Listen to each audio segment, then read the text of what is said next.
पाकिस्तान तहरीक इंसाफ वाकई इतनी ज़्यादा तादाद में वो आज़ाद उम्मीदवार जीतेंगे बल्ले के बगैर पाकिस्तान तहरीक इंसाफ का फिर क्या वजूद होगा?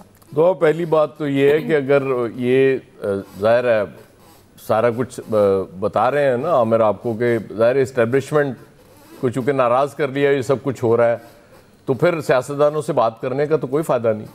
अगर कायद सियासतदानों से बात करके तो वापस नहीं आए ना, वो वहीं बात करके आए हैं जहाँ करनी चाहिए थी। तो जब सबको पता है कि बात एक ही जगह होनी है तो फिर इधर उधर वक्त ज़ाया करने की ज़रूरत नहीं है। दूसरा, अब ये भी समझ आ रही है कि ये इलेक्शन कमीशन भी इस्टेब्लिशमेंट के कहने पर कर रहा है, जो भी वो अपील में भी गया। मैंने कल भी अर्ज़ किया था कि इलेक्शन कमीशन तो पार्टी बन गया, अपील में जाके नज़रसानी अपील में उनको जाना चाहिए था। वो नौरीन सुना आज बहुत खुश है, जो रो रही थी बेचारी उस दिन बहुत ज़्यादा, कि जिन्होंने चैलेंज किया था उनको जाना चाहिए था ना जब फैसला उनके खिलाफ आया था, लेकिन इलेक्शन कमीशन गया। इसका मतलब है कि जाहिर है कि डायरेक्शन कहीं से मिल रही है, जो मैं समझ सकूँ आमिर साहब की बात से। अब मैं ये समझना चाहता हूँ कि कल सुप्रीम कोर्ट जा रहे हैं पीटीआई वाले जी, तो क्या सुप्रीम कोर्ट को भी डायरेक्शन वहीं से आएगी और उसके बाद फैसला होगा? ये मेरी समझ से बाहर है कि काजी साहब अब क्या करने जा रहे हैं। वैसे तो कल मैंने ये भी अर्ज की थी ना कि पहले फैसले बोला करते थे, फिर हमने देखा जज बोलते हैं, अब भी बोलते हैं, लेकिन अब बेंच भी बोलते हैं।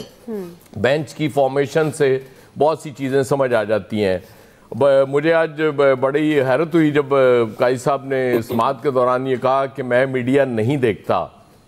बड़ी अच्छी बात है, नहीं देखना चाहिए आपको, बिला वजह ब्लड प्रेशर बढ़ाने का फ़ायदा नहीं है। लेकिन जब आप खुद नहीं देखते तो फिर अपनी कार्रवाई आप क्यों दिखा रहे हैं?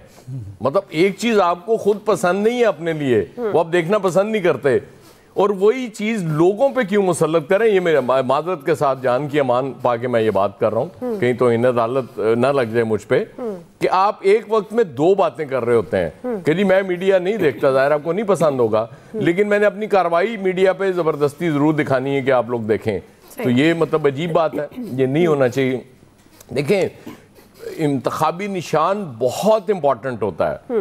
बैलेट पेपर पे जब एक आम आदमी जाता है, अपनी वो किसी ज़ाहिर है उसकी अपनी मोहब्बत है, वो शेर का निशान देखेगा तो उस पर लगा देगा। वो बाज़ दफ़ा ये देखता भी नहीं है कि उम्मीदवार यहाँ पे कौन है। वो बल्ले के निशान पे जो लगाने जा रहा था वो बल्ले पे, उस लॉस तो बहुत बड़ा है, लेकिन आई एम स्टिल होपफुल कि पीटीआई को ये निशान वापस मिल जाएगा, क्योंकि सुप्रीम कोर्ट सबसे बड़ा वो इदारा ज़ाहिर है इंसाफ का वही है। तो वैसे तो आज काजी साहब ने एक स्टेज पे ये भी कहा ना कि वो ये कत्ल कर देते हैं, यहाँ से शायद बच जाएं कानून से, आखिरत में क्या जवाब देंगे? तो मेरा ख्याल है सारे आखिरत ही पा दो, ऐसे किसी ने इंसाफ देने की लोड़ नहीं, क्या जरूरत ही नहीं है आइन या कानून की।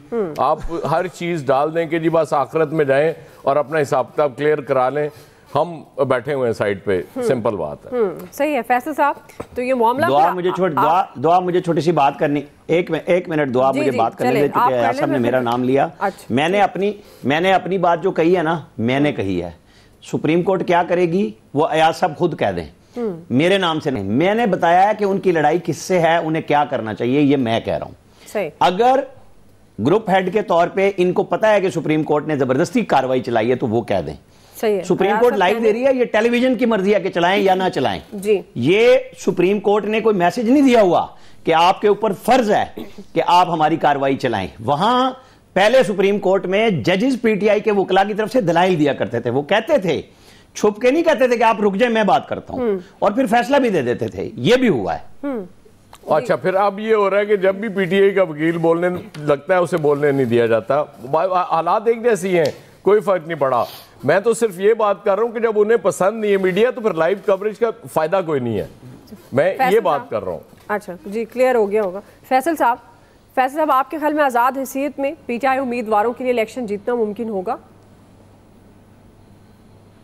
इस वक्त इतना ज़्यादा तनाव है इन 22 करोड़ लोगों में, ये कैसे ख़त्म होगा जब हम इस प्रोग्राम के 5 लोगों की कशीदगी और तनाव ख़त्म नहीं करा सकते? ये तनाव भी हमारे लिए एक टेस्ट केस है। तो इसका मतलब है जब 5 लोगों का ख़त्म नहीं हो सकता तो ये 22 करोड़ लोगों का भी जो है ख़त्म नहीं हो सकता। हर जगह तनाव है, हर आदमी के जो है ना वो एहसाब जो है ना वो जवाब दे गए, बर्दाश्त जो है ना हम में से ना ख़त्म हो रही है, इज्तिमाई तौर पे भी और इनफरादी हैसियत में भी। बात यह है कि इस बात को समझें कि निशान वापस लेने के पीछे महर्रिकात क्या है, दुरुस्त फैसला या गलत फैसला। अब हमें ये सोचना है कि 8 फरवरी को जो गवर्नमेंट आ रही है उसके लिए क्या हालात होंगे। देखिए ये तहरीक इंसाफ के लिए जो मुश्किलात हो रही हैं वो अपनी जगह है, लेकिन उससे ज़्यादा इन मुश्किलात की सबसे बड़ी जो कीमत जो चुकानी पड़ेगी वो नई हुकूमत को चुकानी होगी। उस मुश्किलात को हम कम करने के बजाय, नई हुकूमत की मुश्किलात को कम करने के बजाय उसकी मुश्किलात में जो है ना इजाफा कर रहे हैं। इस नुक्ते को समझने की ज़रूरत है। ये सारा काम जो है ना, अगर किसी को आउट करना है, एक दिन की मैनेजमेंट पे इलेक्शन वाले दिन हो सकता था, बहुत आसानी से होता रहा इस मुल्क के अंदर, उस दिन कर लेते जो काम करना था। उससे पहले इलेक्शन को मुतनाज़ा बनाने की जो है वो क्या जरूरत है। इलेक्शन तो होने देते, इलेक्शन के दिन निपटा देते, 45 पॉइंट साइन करते, सबको दे देते, बाद में चीखते रहते, लोग चीखते रहे ना 5 साल तक तहरीक इंसाफ पर। पहले से सारे काम करने की क्या जरूरत है। ये इस वक्त जो तनाव है ना, यकीन करें ये किसी के लिए आइडियल होगा लेकिन इस मुल्क के लिए नुकसानदेह। हुकूमत, आने वाली हुकूमत के लिए जो है ना, ये सबसे बड़ा जो मुश्किल होगी ना, ये जो कशीदगी है, इसकी कीमत नई हुकूमत को जो है ना वो चुकानी पड़ेगी। अच्छा, जो नई हुकूमत को चुकानी पड़ेगी वो अफराद का इशू नहीं है, वो किसी हाकिम का इशू नहीं होगा। हुकूमत को चुकाने का मतलब ये है कि मुझे चुकानी है, आपने चुकानी है, इस कौम ने चुकानी है, इस मुल्क ने चुकानी है। तो अभी हमारी आपकी ये इस वक्त इस्तेदाद है कि हम किसी जो है मुश्किलात को, हम लोगों से सांस लेना मुश्किल हुआ है। अभी मुश्किलात, मजीद मुश्किलात सहने की मुतामिल हो सकती है कौम, ये मजीद इंतशार को सहने की कौम ये मुतामिल हो सकती है। ये इस वक्त प्लानिंग का जो है ना फुकदान की सबसे बड़ी वजह क्या है कि आप तहरीक इंसाफ को तो आउट कर दें, लेकिन उनके सामने जो लोग आप खड़े कर रहे हैं ना, वो बेचारे जो है ना, फिर वही वाली बात आ जाती है, उन बेचारों में जो है ना दम नहीं हो रहा। कहाँ है नून लीग? आए ना नून लीग पब्लिक में जाके मुकाबला करे ना। आज मैं इस्लामाबाद के एक साफी का वीलॉग सुन रहा था, तिलत हुसैन साहब का, वो कह रहे हैं कि पूरी, जबकि उनके बारे में बड़ी एक हमदर्दाना राय रखते हैं, वो कह रहे थे कि पूरी नून लीग जो है वो कोई कॉर्पोरेट ऑर्गेनाइजेशन बन गई है कि एयर कंडीशन कमरों में इजलास करते हैं, वे वहां से अपने घर चले जाते हैं। ये सियासत नहीं है। अब इन लोगों को एस्टेब्लिशमेंट के पीछे आके खड़ा होना चाहिए ना भाई, कि हम आपके साथ खड़े हुए, पब्लिक के साथ शो करें ना अपनी ताकत।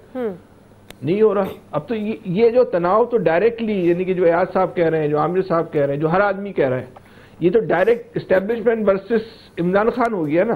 तो इसमें सियासी जमातें कहाँ हैं जो इस सारे सिस्टम की जो बेनिफिशरी होंगी जमातें, चाहे वो कराची में MKM होगी या पंजाब में नून लीग होगी या हो सकती है, होने जा रही है, या इन लोगों का अपना गुमान है कि हम बेनिफिशरी हो जाएंगे सारी सूरत हाल का, वो इस जंग में कहाँ है? ना वो पब्लिक में, ना वो मीडिया पर है, और इस वक्त जो सबसे बड़ा प्लेटफॉर्म है इंसानों की जहन साजी का, वो सोशल मीडिया है, ना वहां पर है। ये नजर नहीं आते हमें इस सारे मामले की ये जंग लड़ते हुए।